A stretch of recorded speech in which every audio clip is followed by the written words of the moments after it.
बड़ा कौन के प्रश्न पर 9 ग्रहों में वाद विवाद हो गया। विवाद इतना बढ़ा कि परस्पर भयंकर युद्ध की स्थिति बन गई। निर्णय के लिए सभी देवता देवराज इंद्र के पास पहुंचे और बोले, हे देवराज, आपको निर्णय करना होगा कि हम में से सबसे बड़ा कौन है। देवताओं का प्रश्न सुनकर देवराज इंद्र उलझन में पड़ गए। इंद्र बोले, मैं इस प्रश्न का उत्तर देने में असमर्थ हूँ। हम सभी पृथ्वी लोक में उज्जयिनी नगरी में राजा विक्रमादित्य के पास चलते हैं। देवराज इंद्र सहित सभी देवता उज्जयिनी नगरी पहुंचे।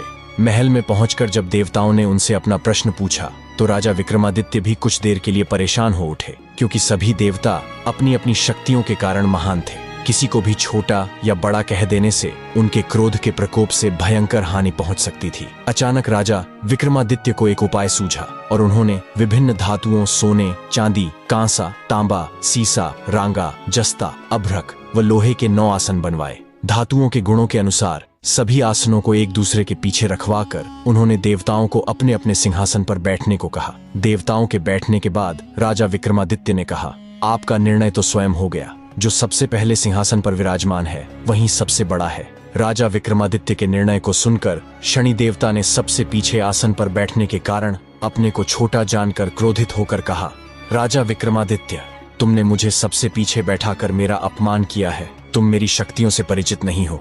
मैं तुम्हारा सर्वनाश कर दूंगा। शनि ने कहा, सूर्य एक राशि पर 1 महीने, चंद्रमा 2.25 दिन, मंगल 1.5 महीने, बुध और शुक्र 1 महीने, बृहस्पति 13 महीने रहते हैं, लेकिन मैं किसी राशि पर 7.5 वर्ष तक रहता हूँ। बड़े बड़े देवताओं को मैंने अपने प्रकोप से पीड़ित किया है। राम को 7.5 के कारण ही वन में जाकर रहना पड़ा और रावण को 7.5 के कारण ही युद्ध में मृत्यु का शिकार बनना पड़ा। राजा, अब तू भी मेरे प्रकोप से नहीं बच सकेगा। इसके बाद अन्य ग्रहों के देवता तो प्रसन्नता के साथ चले गए, परंतु शनिदेव बड़े क्रोध के साथ वहां से विदा हुए। राजा विक्रमादित्य पहले की तरह ही न्याय करते रहे। उनके राज्य में सभी स्त्री पुरुष बहुत आनंद से जीवन यापन कर रहे थे। कुछ दिन ऐसे ही बीत गए। उधर शनि देवता अपने अपमान को भूले नहीं थे।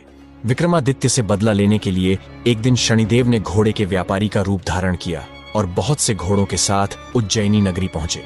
राजा विक्रमादित्य ने राज्य में किसी घोड़े के व्यापारी के आने का समाचार सुना तो अपने अश्वपाल को कुछ घोड़े खरीदने के लिए भेजा। घोड़े बहुत कीमती थे। अश्वपाल ने जब वापस लौटकर इस संबंध में बताया तो राजा विक्रमादित्य ने स्वयं आकर एक सुंदर व शक्तिशाली घोड़े को पसंद किया। घोड़े की चाल देखने के लिए राजा उस घोड़े पर सवार हुए तो वह घोड़ा बिजली की गति से दौड़ पड़ा। तेजी से दौड़ता घोड़ा राजा को दूर एक जंगल में ले गया और फिर राजा को वहां गिराकर जंगल में कहीं गायब हो गया। राजा अपने नगर को लौटने के लिए जंगल में भटकने लगा, लेकिन उन्हें लौटने का कोई रास्ता नहीं मिला। राजा को भूख प्यास लगाई। बहुत घूमने पर उसे एक चरवाहा मिला। राजा ने उससे पानी मांगा। पानी पीकर राजा ने उस चरवाहे को अपनी अंगूठी दे दी। फिर उससे रास्ता पूछकर वह जंगल से निकलकर पास के नगर में पहुंचा। राजा ने एक सेठ की दुकान पर बैठकर कुछ देर आराम किया।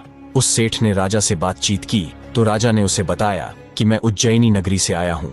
राजा के कुछ देर दुकान पर बैठने से सेठ जी की बहुत बिक्री हुई। सेठ ने राजा को बहुत भाग्यवान समझा और खुश होकर उसे अपने घर भोजन के लिए ले गया। सेठ के घर में सोने का एक हार खूंटी पर लटका हुआ था और उसके बगल में एक मोर की फोटो टंगी हुई थी। राजा को उस कमरे में छोड़कर सेठ कुछ देर के लिए बाहर गया। तभी एक आश्चर्यजनक घटना घटी। राजा के देखते देखते सोने के उस हार को मोर की फोटो निकल गई।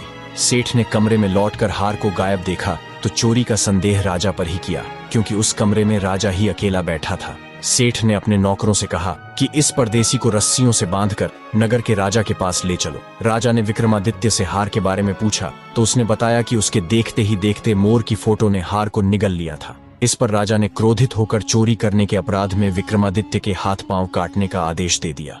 राजा विक्रमादित्य के हाथ पांव काटकर उसे नगर की सड़क पर छोड़ दिया गया। कुछ दिन बाद एक तेली उसे उठाकर अपने घर ले गया और उसे अपने बैल पर बैठा दिया।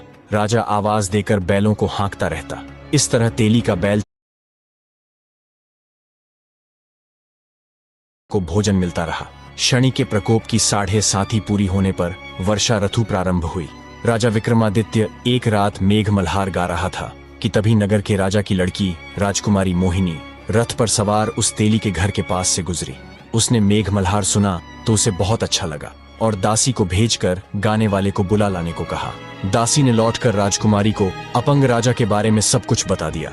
राजकुमारी उसके मेघ मल्हार से बहुत मोहित हुई, अतः उसने सब कुछ जानकर भी अपंग राजा से विवाह करने का निश्चय कर लिया। राजकुमारी ने अपने माता पिता से जब यह बात कही तो वे हैरान रह गए। रानी ने मोहिनी को समझाया, बेटी, तेरे भाग्य में तो किसी राजा की रानी होना लिखा है, फिर तू उस अपंग से विवाह करके अपने पांव पर कुल्हाड़ी क्यों मार रही है। राजकुमारी ने अपनी जिद नहीं छोड़ी।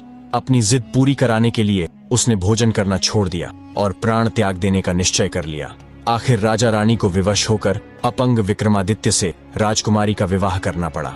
विवाह के बाद राजा विक्रमादित्य और राजकुमारी तेली के घर में रहने लगे। उसी रात स्वप्न में शनिदेव ने राजा से कहा, राजा, तुमने मेरा प्रकोप देख लिया, मैंने तुम्हें अपने अपमान का दंड दिया है। राजा ने शनिदेव से क्षमा करने को कहा और प्रार्थना की, हे शनिदेव, आपने जितना दुख मुझे दिया है अन्य किसी को न देना। शनिदेव ने कुछ सोचकर कहा, राजा, मैं तुम्हारी प्रार्थना स्वीकार करता हूँ। जो कोई स्त्री पुरुष मेरी पूजा करेगा, शनिवार को व्रत करके मेरी व्रत कथा सुनेगा, उस पर मेरी अनुकंपा बनी रहेगी। प्रातःकाल राजा विक्रमादित्य की नींद खुली तो अपने हाथ पांव देखकर राजा को बहुत खुशी हुई। उसने मन ही मन शनिदेव को प्रणाम किया। राजकुमारी भी राजा के हाथ पांव सही सलामत देखकर आश्चर्य में डूब गई। तब राजा विक्रमादित्य ने अपना परिचय देते हुए शनिदेव के प्रकोप की सारी कहानी सुनाई। सेठ को जब इस बात का पता चला तो दौड़ता हुआ तेली के घर पहुंचा और राजा के चरणों में गिरकर क्षमा मांगने लगा। राजा ने उसे क्षमा कर दिया, क्योंकि यह सब तो शनिदेव के प्रकोप के कारण हुआ था। सेठ राजा को अपने घर ले गया और उसे भोजन कराया। भोजन करते समय वहां एक आश्चर्यजनक घटना घटी। सबके देखते देखते उस मोर के फोटो ने हार उगल दिया।